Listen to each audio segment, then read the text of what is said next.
Ray-Pec community, welcome to another edition of Staff Spotlight.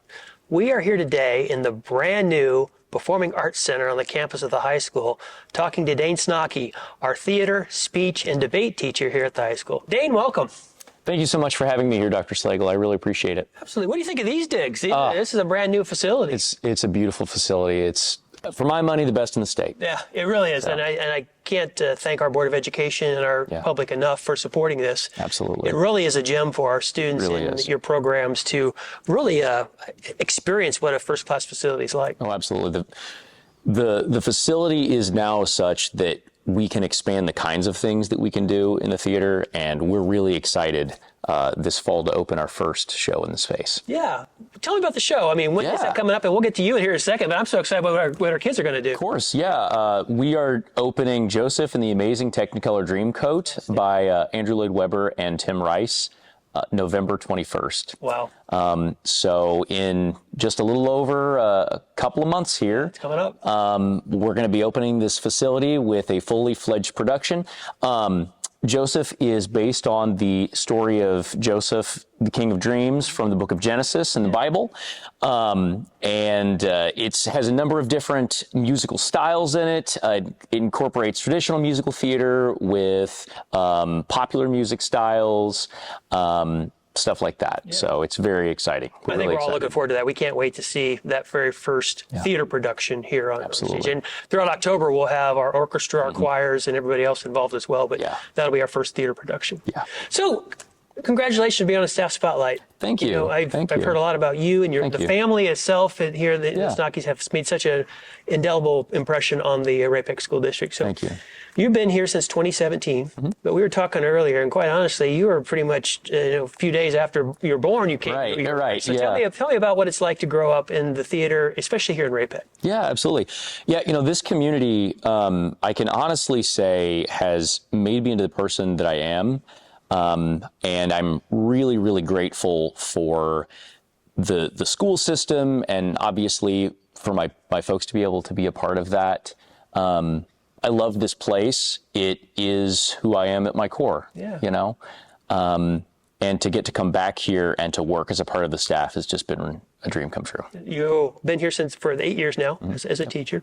And like we said, ever since a youngster here in the theater. Now, you also teach speech and debate for us as well, in addition to theater. That is, I had 2 kids who went through speech and debate, and I think that's one of the best activities we offer for students. Absolutely. So tell me about Spike being a speech and debate teacher and helping kids get over those hurdles of maybe public speaking and stage fright and all that stuff. Absolutely. Well, the old joke is that the number one fear in America is public speaking. And so theoretically, you would rather be giving the eulogy at a funeral than be in the casket, right? The old Jerry Seinfeld joke.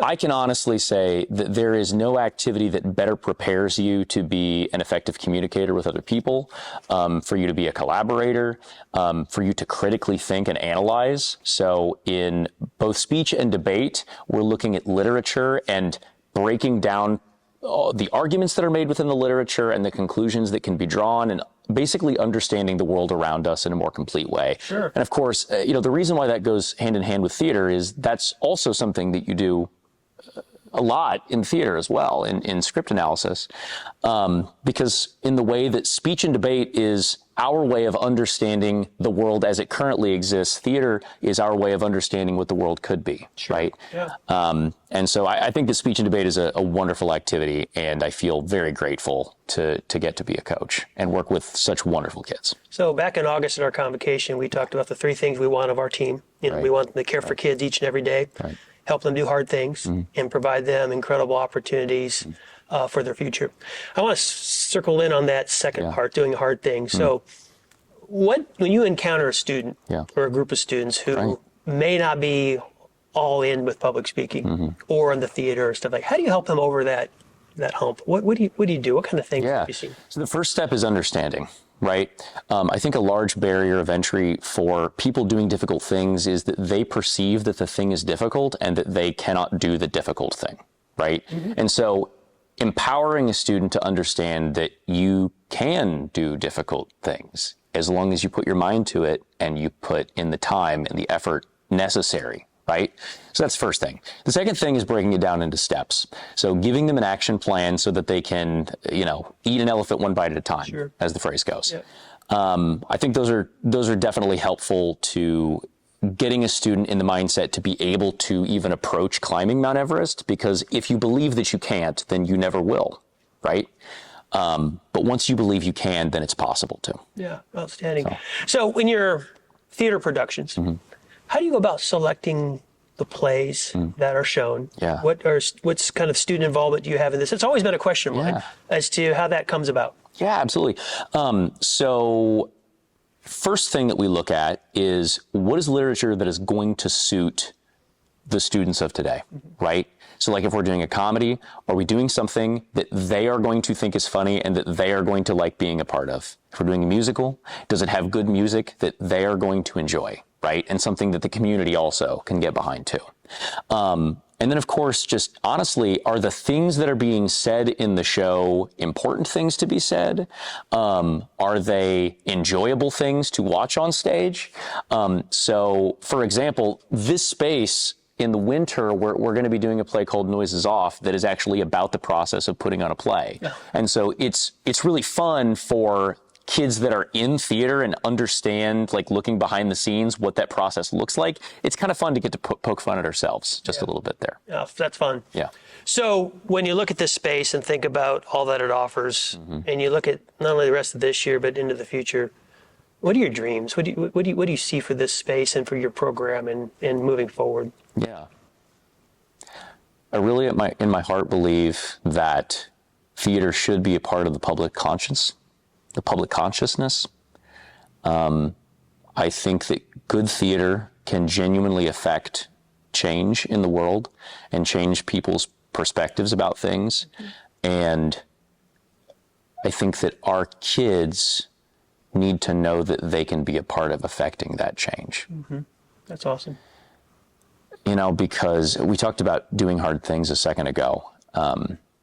It can be very difficult in the modern day, when sometimes you hear bad things on the news, to think that that's just the expectation, right?